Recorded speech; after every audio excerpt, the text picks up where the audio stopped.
औज़ुबिल्लाहि मिनश्शैतानिर्रजीम बिस्मिल्लाहिर्रहमानिर्रहीम rabbi ज़िदनी इल्मा rabbi यस्सिर वला तुअस्सिर वतमिम bill खैर।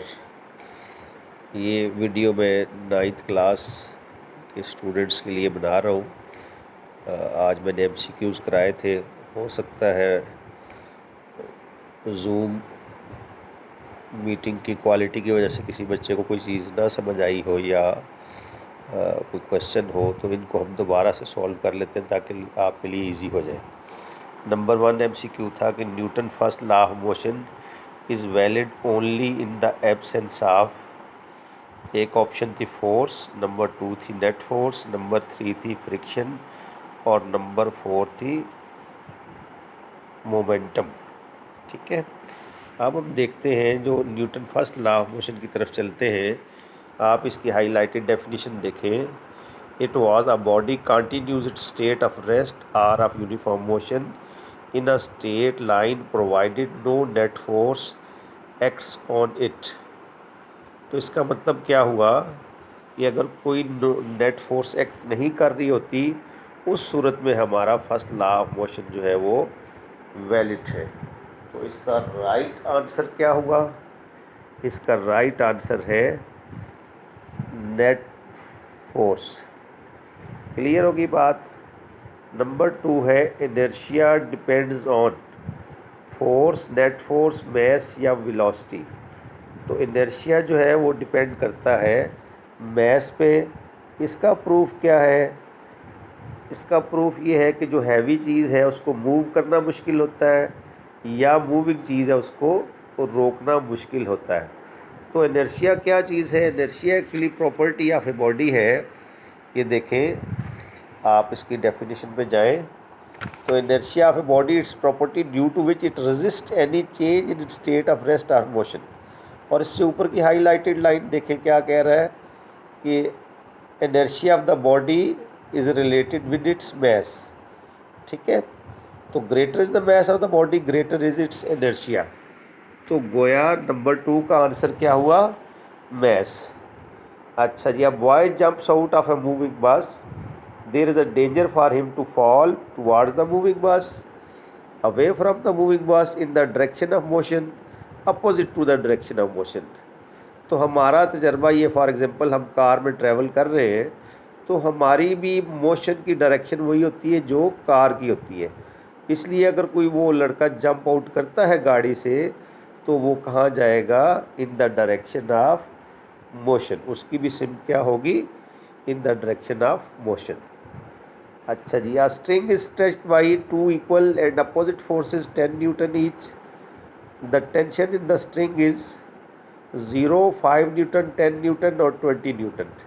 इसमें आप हर हैंडबुक देखेंगे उसमें आंसर मुख्तलिफ लिखा हुआ है या टीचरों के दरमियान भी इस पर इख्तलाफ पाया जाता है, लेकिन आप ये समझ लें कि इसका जो राइट आंसर है वो है 10 न्यूटन। और 10 न्यूटन कैसे है ये मैं अभी आपको पहले भी प्रूव कराया था, दोबारा से आपको इसको समझाता हूँ। ये जो 4th है इसका सही आंसर क्या है? ये है हमारे पास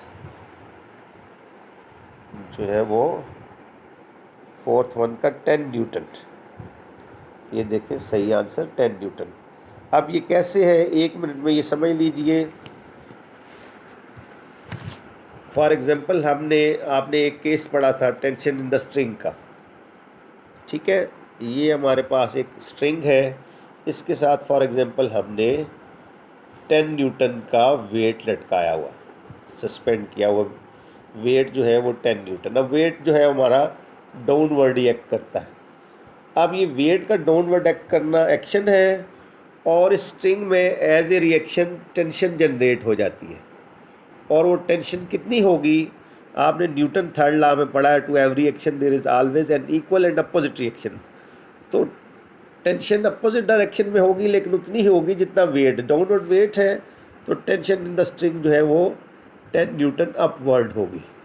तो ये क्लियर हो जाना चाहिए कि ऊपर से नीचे हो या दाएं से बाएं आप खींच रहे हैं किसी स्ट्रिंग को, तो बात एक ही है। तो इसका राइट आंसर क्या है? Right answer is 10 Newton. तो ये आप अच्छी तरह से कंसेप्ट क्लियर कर लें, ये आपको न्यूमेरिकल सॉल्व करने में और वैसे भी आप पेपर अटैम्प्ट करने में मदद देंगे। Number 4 is the mass of the body decreases when accelerated, increases when accelerated, यानी अगर उसकी वेलोसिटी चेंज कर दें तो, और decreases when moving with high velocity, या नन ऑफ द अबव। जो मैस है ना students, mass is a constant quantity. तो हमारा जो मैस है वो किसी चीज़ पर डिपेंड नहीं करता। मैंने एग्जांपल दी थी, फॉर एग्जांपल आप ट्रैवल कर रहे हैं, आप कार में ट्रैवल कर रहे हैं, लेट्स से आप एरोप्लेन में ट्रैवल कर रहे हैं, उसकी तो बहुत वेलोसिटी होती है, ठीक है। फॉर एग्जांपल अगर आपका मैस 40 किलोग्राम है लेट्स से, तो मैस तो उतना ही रहेगा जितनी भी आपकी जो है वो उसमें स्पीड है, तो उसमें आपको मैस की वही जो है वो रहेगी वैल्यू, वो चेंज नहीं होगी। तो इसका सही ऑप्शन क्या हुआ? D, none of the above. ना इंक्रीज होगा ना डिक्रीज होगा, ठीक है। और अगला 6(1) था कि जो है वो two bodies of masses M1 and M2 attach to the ends of an inextensible string passing over a frictionless pulley. ये लफ्ज़ पुली है, इन्होंने पुलिंग कर दिया, दैट्स रॉन्ग, इसको आप ठीक कर लीजिए। ये होना चाहिए PULLAY। हम तो जो भी दिलाते हैं, लेकिन ये हर एडिशन में ये पुली वर्ड है। Such that both move vertically the acceleration of the bodies is. अब आप देखेंगे टेंशन इन द स्ट्रिंग का फर्स्ट केस है, जिसमें एक्सेलरेशन की वैल्यू जो है वो थी M1 - M2 और M1 + M2 × G। तो इसमें जो है वो राइट ऑप्शन जो है वो बी वाला है, M1 - M2 × M1 + M2 × G, ठीक है।